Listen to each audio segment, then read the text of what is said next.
If family farms are so important, why don't they get treated that way? That's what we're covering in this hard talk that agriculture needs on the Business of Agriculture show.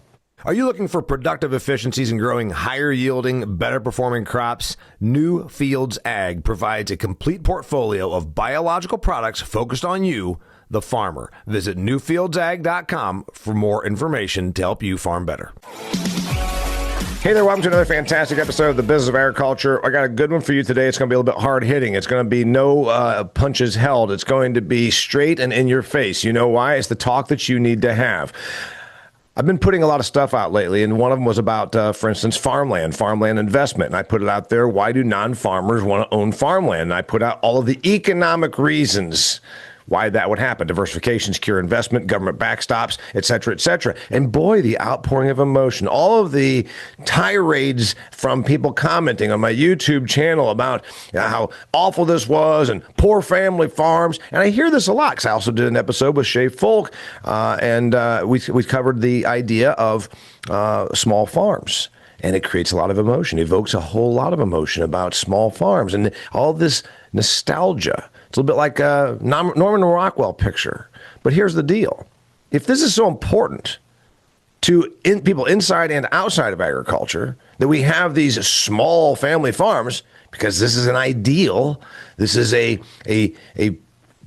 picture in people's heads, then why the hell don't we protect them? And I'm talking about the people that actually own them. I'm not talking about government policy, which you normally scream for. I'm not talking about some new tax code. I'm not talking about laws over who's allowed to own farmland. I'm talking about the people who actually are doing it. You, the farmers that run this with your family. If it's so important to you, why don't you treat it that way? What am I talking about? 77% of farms do not have an estate plan. Most farm people focus really hard on going out and growing more corn. Have they actually talked about their succession plan? Have they actually talked about the legal setup of their farming operation? What's a balance sheet look like? Do you actually know? Do you prepare your financials? What about this communication? These are the kind of things we're going to talk about. My friend Andy Caygeon, who goes by Caygeon, he has been on this show before. He has a website called XtremeAg.farm. He wrote a book. What is stubborn costing you? I think that's the name of it. Well, I've written 7 books. Well, the one that I have is... The one you have recently is Stubborn. It's just plain stubborn. Plain stubborn. Anyway, let me tell them about you. Yeah. You're an ag guy from north of the border. You live now in Iowa, right? Yeah. And you are a consultant to farming operations, and you help these farming operations right the ship, improve their profitability. Much of it begins with communication and actually structuring their farming operation in a more, shall we say, communicative, business-like manner. And you have a lot of experience with this. So I think I opened the show the way you would have me do so. But I want to go back to the thing. Like I said, when I produced this episode with Ben Gordon and Shay Folk about small farms. Oh, the emotional tirade. I mean, the comments, there's thousands of them. But I'm like, okay, you have this emotion about this. People from inside and outside of the industry. But I've been around. I was raised on a small farm. Well, average size back then. Sure. Tremendous amounts of dysfunction, no communication, absolutely zero business setup, no business structure. Succession plan was something you could have printed off on an internet search. This is not an uncommon thing. So I'm asking the question, and you're going to answer it. If family farms are so important, why don't they get treated that way? Well, I think you're dead on that it's a good investment for outside investors, and I think that. There's all this talk about the importance of a family farm, and then 77% of farms don't have a succession plan. So really mom and dad's attitude is, well, they can fight about it when I'm gone.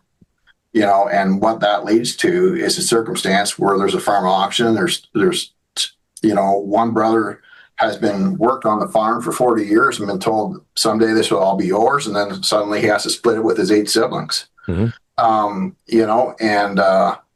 And there's a lot of times the guys can't afford it, right? Or they're in their 50s by the time that happens. They're like, well, I guess I'm just going to cash out and move to town. Right. And I get up at 4:00 every morning, and the statement you made, Damian, is absolutely true. But my life goal is to save family farms. Yeah. And the root issue 77% of family farms don't have a succession plan, not because they haven't had a succession planner out to the farm. Usually by the time the kid's been home to farm for at least 10 years, there has been 2 or 3 succession planners out there. And I've been doing this since 2007 full time. For the last, I guess it's 18 years now, I've been the guy that lawyers and accountants called out as a mediator when there's been 2 or 3 succession planners out to the farm and they couldn't get a deal signed. And I was the guy that got the deal signed, right, as a mediator. But my life goal right now is to get rid of the mediator altogether. And simply put, like I said in the last episode, but I really come to light about this. You look at marriage counselors, the truth is only 20%. If you look at the statistics, husband and wife go to see a marriage counselor, only 20% of the time does it actually work. There's an 80% failure rate with marriage counselors or even, farm family mediators, if we're honest with ourselves. But the thing is that what happens, everybody, let's just use the marriage counseling example, and it doesn't matter whether it's husband or wife, gender doesn't matter. But let's just say the wife contacts the marriage counselor and says, you're going to come explain to my husband what I've been trying to tell him for many years, and he won't listen. Yeah. And if he doesn't listen, I'm going to get a divorce. And then they go see the marriage counselor, and about halfway through the second meeting, the marriage counselor has feedback to the wife on a couple of things that she could change. And she said, we're not here to change me. Yeah. We're here to change my husband. You're here to communicate. And then gets really defensive. And that is the exact same scenario with most farm families. When I spent 15 years, I'm a mediator. I got known as the best mediator. Yeah.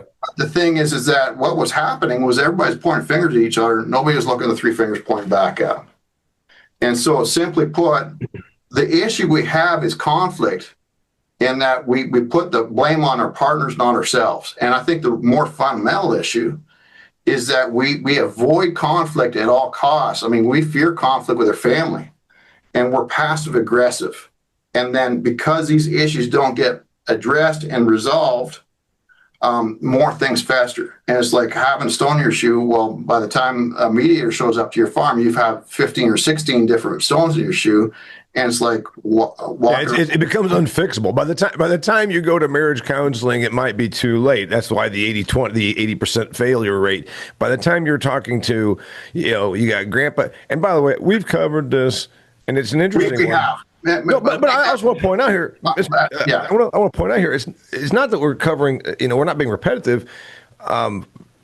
It's first off the family dynamic thing.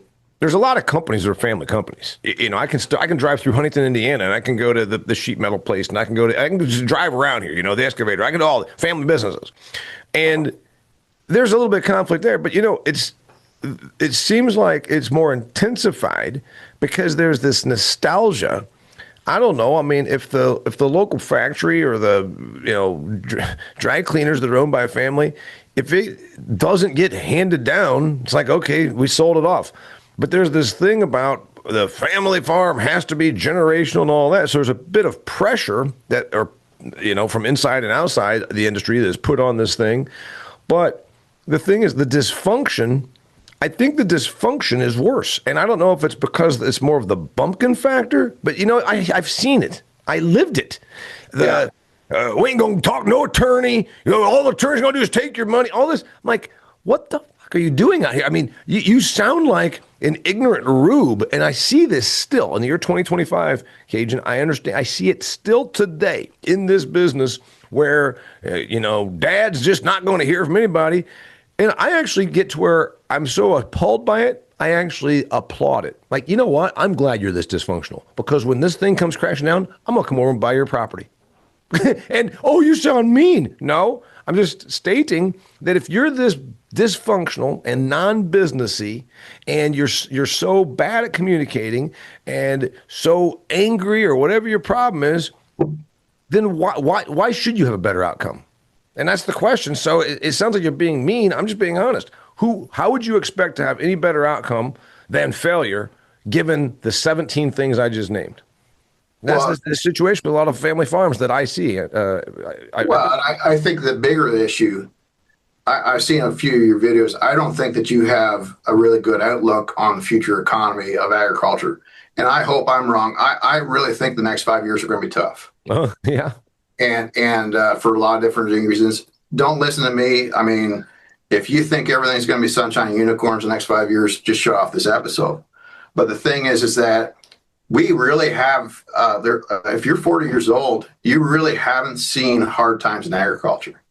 And what happens is that we don't really know how. We've never gone through tough times.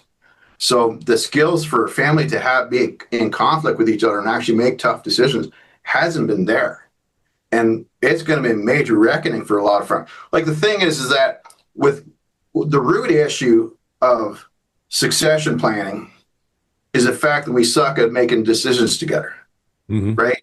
If you can't sit down and all succession planning is strategic planning. And what happens is everybody shows up to a family business meeting with expectations, and they just expect everything's going to go like they want, right? And then there's 3-4 partners involved, and everybody has different expectations. Well, everybody leaves that meeting. The succession planner leaves the farm 77% of the time saying this family's too damn stubborn. And the root issue is the fact that we suck at conflict. We are passive aggressive, and I don't care who you are, everybody's got 5% of their character that is holding you back from 50% of your potential. Like simple things like how you have conflict with each other. Do you actually listen? Do you get defensive in a conversation instead of curious as to what the hell the other guy's trying to say? Do you sometimes avoid issues? What's your tone of voice when you get into conflict? Are you asking questions? Are you making statements and just being a jerk, right? Are you open-minded or are you closed-minded before your partner even talks? Like simple little skills like that, we all have problems. And I've broken it down to 15 things. And with farm families, what I do is I basically drill down very quickly to where your faults are as it comes to having conflict, having teamwork, like making team decisions, and then having grit to say what you do and then do what you say. And basically what I have is a 12-week course, and we drill down to where your faults are. And all I do is I send you podcasts every day. And I've got 900 podcasts that I personally did. I'm not sending links of Joe Rogan. Yeah, right. It's podcasts that I've actually done on topics that are specific to you. Like, do you get defensive? And then talking about the need to be curious as to what the other guy has to say instead of just when he's talking, you're thinking about your rebuttal. Are you actually, for 10 seconds after he's done talking, are you actually thinking about what he's saying before you think about what you're acting like a lawyer? And if you can get a farm family to make one habit change, like a farmer, each partner in that business, if you got 3 partners over 12 weeks, if you make one habit change, that's 36 changes to how your family makes decisions together. And all I do is I send a podcast every day that's specific to you. Out of the 900, I pick out the one that's specific to you each day. And then usually 4 or 5 you really like. And then I have the farmer rate them. And for the ones that as an A, then we have a conversation about it. And we talk about how to practically make a habit change in how your thoughts, words, and actions and reactions so that you become the partner and friend anybody would want to farm with. And we make one habit resolution a week, and we make it stick over 90 days. I want to go from habits, by the way, and I wrote a book about habits, among other things. I want to get from the habits to the action. And before I do that, I want to remind you about my friends at Redox. Redox is a bionutrients company, been around for 31 years, started by a guy named Darren Moon. I've been to their headquarters in Burley, Idaho. Great folks, great company, good products. They began because he looked around at the landscape and said, you know what, I think that we can come up with a product lineup that can help and we can reduce harsh synthetics and some of this nasty stuff. And that's exactly where agriculture is going. Redox has products like RDXN, which is a product that helps you reduce nitrogen. You're going to have to do this. You will be under the gun by legislative reasons in the next 5 years. Mark my words.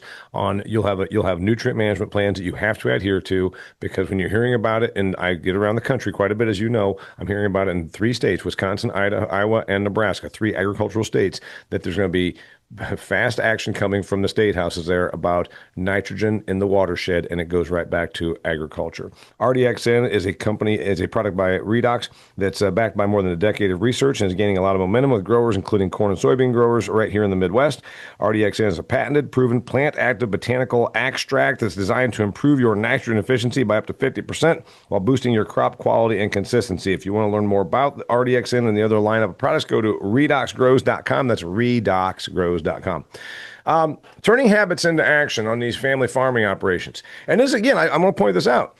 Okay, humans are humans.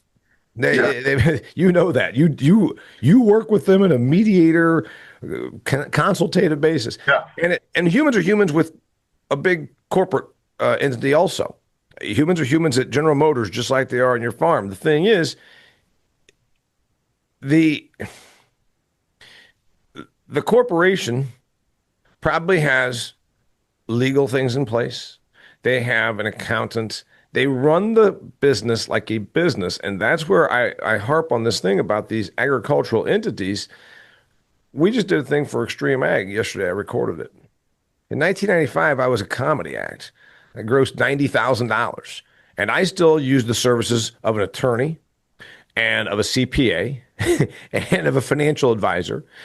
And I was a 25-year-old comedy act.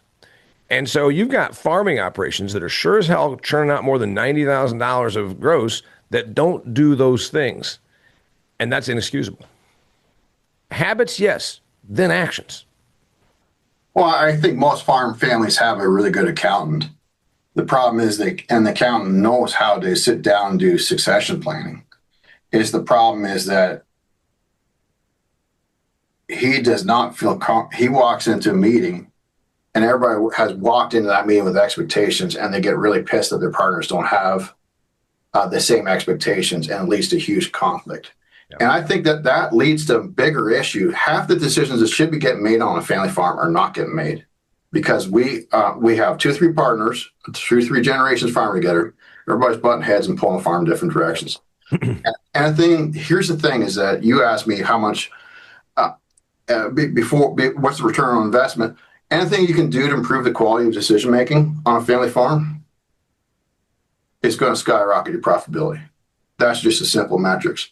And if you can get a farm family where you have 3 partners and each partner makes 1 habit change a week over 12 weeks, as like getting grandpa to actually listen before he gets defensive, getting a son to have the right tone of voice, be asking questions instead of making jerkish statements and being a jerk about things and thinking that everybody should see things his way. If you can change the dynamics of how families make decisions together, there's a lot of farms we've doubled their profitability in 2 years, easily. Mm-hmm. And the thing is, when we're walking into this farm crisis, if you don't have a succession plan, it is not because you're not going to die, you don't have tax issues. It's a fact that you hate conflict. Mm-hmm. And instead of hating conflict, just recognize that conflict, the ability for a family to be able to fight nicely and be able to be honest or respectful, that is the key factor which impacts the level of profitability on an operation. And so, yeah. You're bringing it to the money. And the thing is, there's a bunch of people that are going to listen and say, well, they think money is about bushels per acre or gallons of milk or whatever, 100 weights. The point that you're making here is it's all the same thing. It's your partnership, your communication, structuring your farm as a business, having all of the proper ducks in a row, so to speak. It all then does impact the bottom line. That's your point. Yeah, I think I've watched a few of your videos, Damian, and the thing is that we don't know. Here's a scary fact is that, we come from an era where the majority of people were farmers. And so in a democracy, that really impacted the vote. There is as many Syrians, immigrants, there's as many Somalian immigrants, there's as many Spanish immigrants, there are as many people from Bosnia as there is actual farmers farming full-time in the United States right now. Right? All those demographics have about 120,000 people, right? You think the Democrat Party is going to get in and they're going to care about the farmer vote? I mean, they even stopped having the Iowa, the presidential election here in Iowa. Mm-hmm. And we haven't thought through. They're very much, look, I hope I'm wrong, right? I mean, the thing is, farmers vote Republican, and then they expect parachutes from the sky every time the market takes a dip. My attitude is this: adapt an absolute truth within your family. 3 years from now, there may be no government support. How are we going to survive?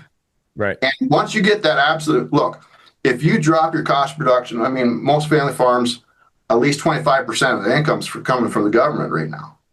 If we drop our cost of production by 25%, which seems audacious, yeah, but that might be an absolute necessity in order for you to survive in 3 years' time. Yeah. If you set that as an absolute goal, we got to drop our cost of production somehow. And I think you look at interest rates, I think that we should just assume that they're going to rise. Land prices, we might have deflation. Crop prices, we might have lower crop prices next year. Right. So 25% is not outside the realm, right? As far as the necessity in order to survive. We accept that as an absolute truth and set that as a goal. Like, I had a farm. Quite often I get farmers to put on their shop door a goal. Like this farm, their goal was to 10%. And for them, they called me 2019, February 1st. It's over a 10,000 acre farm. And the guy called me and he said, the bank pulled our financing. I got them put 10% on the door. And for them, that meant that they had to 10%. There's 5 brothers involved and cousins involved in that operation. They all got a unified goal that meant they had to drop their cost of living by 10%. They had to get rid of the land that was not productive. 10% of their lowest land they subleased out. They sold 10% of the land on some of the farms that were 50 miles away. Yep. They all the next 10 hours they had a clear plan at night what they were going to get done by the next day. And they had a situation where there was a lot of times they made each day count. And simply put, having one simple number, like an absolute truth that the family can get through, and setting that as a goal, and then problem solving until you get there. So I want to go. And that the only way you're going to do that is by changing the nature of your conflict. Instead of avoiding conflict, getting really good at it. And then crunching numbers is easy. And I want to get to the numbers. Okay, first off, you just said some stuff that, again, people outside of ag may not know, and people inside of ag they get very defensive, like you talked about. When I point this out, it was several years ago, a trend line was about 27%. 27% of farm income was derived from government sources. And it wasn't necessarily that way in the year 2022 or 3, let's say, because those were banner record profitability years, the biggest year, ag income years, 21, 2, and 3 that we've ever had. But you just said something very profound that, okay, you're an average sized family farming operation, small, whatever it is. About 25% of your income is derived from government sources. And that's communism. And the point that you're making here is, and again, there's going to be a lot of emotion, and they're going to get after me. Yeah. I'm not making a judgment. I'm just telling you what it is. Look, and I'm not saying don't take as much money as you can from the government, okay? But I'm just saying, let's assume that there's a limited time frame, and if you're 25% more profitable, and you're making money hand over fist, I mean, what's the harm in that? You're avoiding stress. Well, right? That's the thing is now they're saying, well, I thought this was about the communication side of it, and this guy is now, how am I supposed to get 25% more? Well, we'll get into that. Better decision making. The bigger point is, I think if your family farming operation is not being run like a business right now, imagine when the parachutes of money dropping out of Washington, D.C. stop, and that could happen with a political change. Very realistically. Because as you stated, Ilhan Omar cares more about the Somalian population in the United States of America than she cares about the farming population. And if that is going to catapult someone like that into a political position, this is not a overtly political show. We're just talking about what could be reality, very likely could be reality 3 or 7 years from now. All I'm saying to you is that if we accept that as an absolute truth, it motivates, like the decisions that were made in 84, the nature of decision making, the cruciality, the absolute truth of decisions that had to get made in 1984 were a lot different than 1978. Mm-hmm. And I'm saying that, well, why don't we block ourselves into a scenario that's the absolute worst and bulletproof ourselves? And the only way you're going to do that is by turning conflict from your weakness as a family, something that you avoid at all costs, to something you embrace. And identify that as a skill set that we all have to work on. And, and we turn being stubborn with each other from a weakness, and we stop being stubborn with each other. And we all are stubborn on ourselves on a few bad habits we all have. Like I get defensive, right? How do I become more curious? That was a thing for my marriage that I had to learn to do, right? But if you look at farming with family, not as a challenge of working with difficult people, but a difficult challenge to become a better person, it's almost a spiritual thing. I want to dig into the actual turning non-stubbornness into money. Before we do that, speaking of money, I want to talk to you about your agricultural operation. Could be a farm, could be a ranch, or it could be any kind of agribusiness. Sometimes you need money and your needs don't fit the template from the local bank. That doesn't mean that you are out of luck. Your operation's unique, so why should you try to fit a square peg into a round hole with one-size-fits-all ag credit? Harvest Returns is here to help. Harvest Returns, I'm wearing their hat right here, is a company that has 18,000 investors. They've pooled money from outside investors, and they can create financing options that are creative and fit for you. Harvest Returns can bring the capital you need to reach your goals. Go to harvestreturns.com to learn more about how you can get started with growing your operation today. They got a meat company, for instance, in Kansas that they're doing some really cool stuff with. So anyway, check it out, harvestreturns.com. How do we turn, okay, you get called in. There's dysfunction. There's multi-generations. Communication sucks. And then you tell them, hey, I can help you with all that, but also I can help make more money. Then they're going to say, you don't know anything. You're not a crop marketing guy. You're not a financial consultant. What do you tell them? I never tell farmers how to farm, right? And what I've actually learned after doing mediation for 18 years is one fact is you can never tell a mule or a stubborn farmer what to do. Right. But if it's his idea to change, there's no stopping him. Mm. And so what I found is that by me sending podcasts every day and then not simply having a phone call about and talking about one idea that made sense to you, then we figure out how to make it work. And then I make sure over 90 days that you make that habit stick. That's an easy way to make 12 changes in an operation for a farmer, right? Because it's his idea, not anybody else's. And so what I do is I focus on never having a family meeting for 12 weeks, right? First of all, I want to work with the individual. I want to see you make at least 6 habit changes before we sit down with your partners so that you're not showing up to the meeting and saying you're a jerk and not looking at the 3 fingers pointing back at you. But if I can get a farmer to make at least 6 habit changes, then he goes from a fixed mindset where it's everybody else's fault and a victim mindset where it's everybody else's fault to actually being self-aware and wanting to self-improve. And then we sit down and have family meetings for 12 weeks after. And each week I make 1 habit change as to how the family makes decisions together. So it might be a simple change like having a 5-minute phone call at 5 o'clock between the partners and we're planning out the next 10 hours for tomorrow. What are we actually going to accomplish by tomorrow night? And what are the priorities? I want grandson and grandpa to disagree with each other as to what grandpa's doing tomorrow afternoon. Instead of cutting the lawn, can we have Jose do that?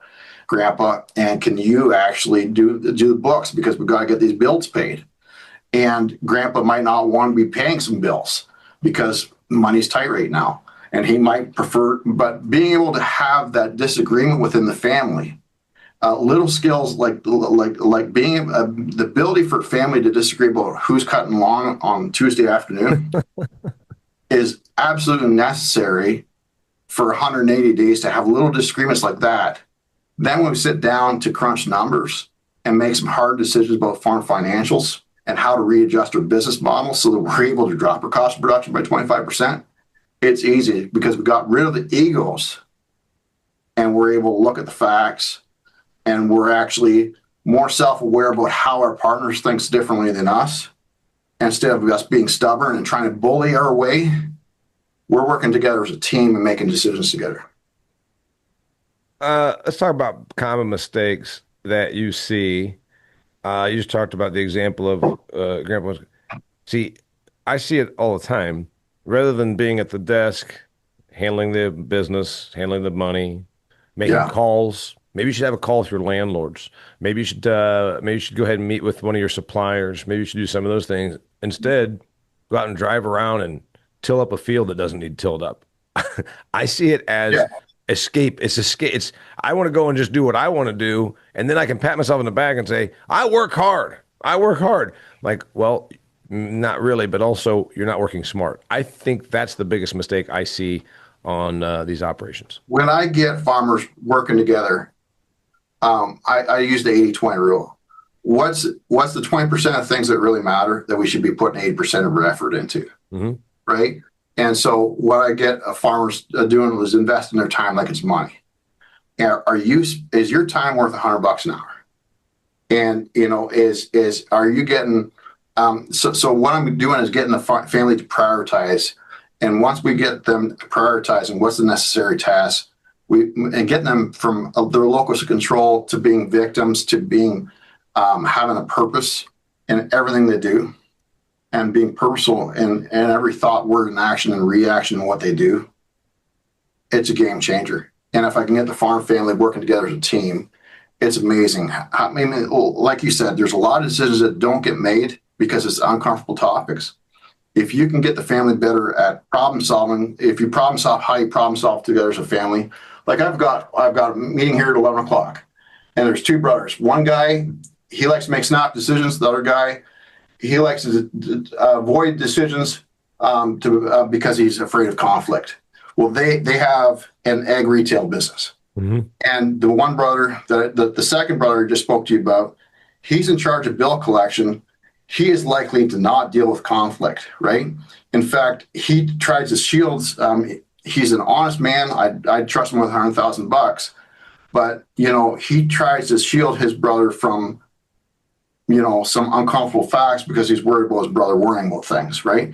Well, we're just this week we're getting a structure so that there's reports that everybody has in front of them on a weekly basis, on a monthly basis about accounts receivable. And if we're getting some decision criteria within their partnership that, hey, if the bill gets to this point, then brother that normally doesn't collect bills is going to take over because he has less emotion. He's gone through some tough financial times with a different business, and he has no hesitation to do what's necessary in order to make sure that his grandchildren are going to farm someday. And so simply having that conversation between two brothers is an example of what I would talk about once a week. With that family, that's the one thing we're resolving this week. And if you make 12 habit changes in the course of 12 weeks related to that, there's nothing your family can't accomplish. You will be able to drop your cost of production significantly. So, and we got to get the big recommendations here. And I think, I said the topic is if family farms or small family farms are so important, why don't we treat them like they are? And I think you and I both see it. It's not that you and I are being mean. It's actually the opposite. Our heart is both in this. We both are from this background. I want there to be prosperity. I want there to be success. I want there to be harmony. Christ knows I didn't have any of that in my farming operation growing up. Dysfunctional, combative, all those things. And no estate plan, all that stuff. So what I guess the answer is, it's a bunch of different things. It's communication, it's stubbornness, it's all these things. But here's the thing. It's been allowed to perpetuate, and it goes back to that government thing. There is this ideal, this belief that we're supposed to prop this up.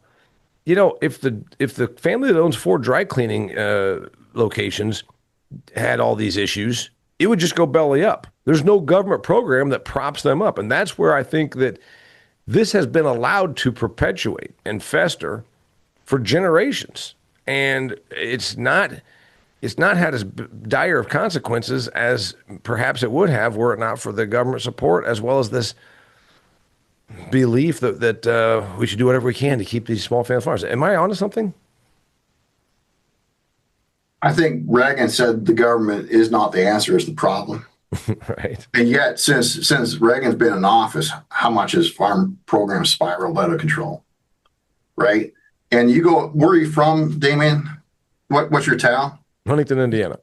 So the guys at the coffee shop that are sitting there right now, it's at 9:00 in the morning, are you Christian? They would say to me that they're Christian farmers who vote Republican, they put family first, and they live to pass over grandma's farm. And I would say bullshit. Right. Right. And I'm not saying that out of judgment or unkindness. My question is that if you're actually living to pass over grandma's farm and your grandchildren, why don't you have a succession plan? And that's a bigger root evil, that your family hates conflict. And as a result, you have a lot of dysfunction and conflict. And the simple solution is turn conflict from weakness into strength. Instead of being stubborn with your partners, every partner makes an absolute truth. I need to be stubborn on myself and become a better man. And let me just go through a program that I make 12 habit changes to things I'm not even It's not like the guys are knowingly evil.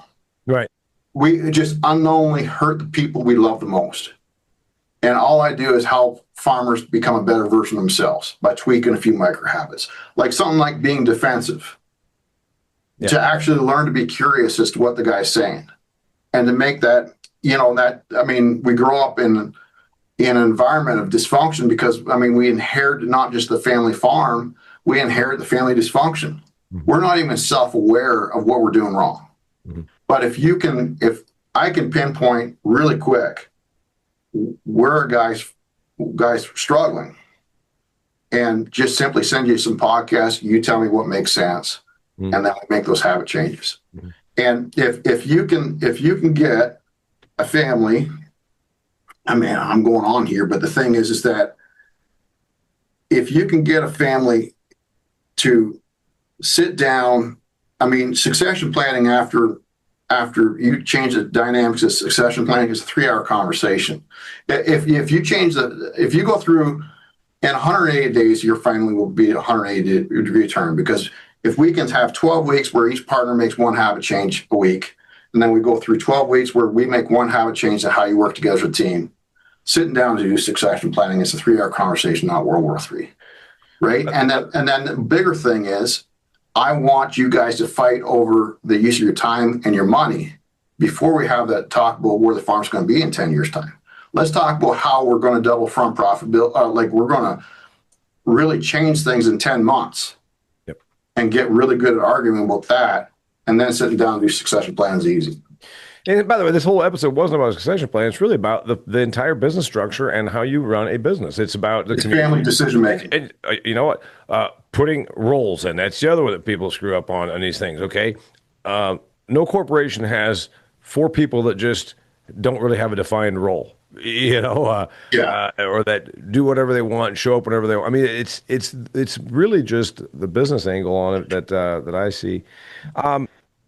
Last thought here. You said you think I'm a little bit pessimistic about where the future of ag goes. I'm still an optimist. Oh, I am too. But not the way the business is currently. Again, when you're dependent on subsidies, I do believe there's going to be increased amounts of protectionism because of just like there has been for steel and cars and everything else. I do believe that we are going to have to reverse our commodity mindset because we've obviously got production handled. And we're going to have to admit that everything that got us here won't get us there, meaning just focused on pure amounts of sheer volume is not where the future is going. And that's going to be some huge changes for agriculture. But yeah, I'm optimistic. There's going to be some blood in the water though. The thing is that instead of what we struggle with is a lack of hope right now, and instead of putting the hope externally on the government coming through with some parachuting of cash, we got to have a locus of control that this buck stops with me. I think that the reason why the West was won is because these guys pioneered the ground and nobody was coming to help them. Mm-hmm. I mean, for crying out loud, Damian, nobody cares. Right. Once we adapt that mindset that nobody freaking cares, everything changes. And I hope it's $7 corn next year. But what happens if it's $3.50 corn? Right. And why don't we be honest with ourselves as a family and say, okay, it's going to be $3.50 corn. We need to sit down, crunch numbers. But the first thing before we can sit down, I need to actually freaking learn. We all need, as a family, there's a bit of dysfunction. Dad, you tend to just make an argument, or anytime you get challenged in how we done things, you get defensive. We got to fix those factors first before we have that conversation. Yep. And if we stop being stubborn with each other and start being stubborn ourselves to change a few habits, man, there is nothing your family can't do together. His name is Andy Caygeon Junkin. He goes by Caygeon. If you want to learn more about him and how he can help you, go to XtremeAg.farm. And if you go to my website right now, I'll send you an audiobook. Damian makes money off his books. I learned that I'll send you an audiobook link and you can actually listen to it. It's a 2.5-hour book and it's got 5 out of 5-star reviews on Amazon consistently. So the thing is, I'll send you a free copy of my book and you can listen to it this afternoon, just like a podcast, and you can share it with your family. And, when farm families work with me, all I suggest is that you as an individual, I know how hard it is to bring up the idea to your family. So let me work with you for a month. If you don't like what I do, I just don't invoice you.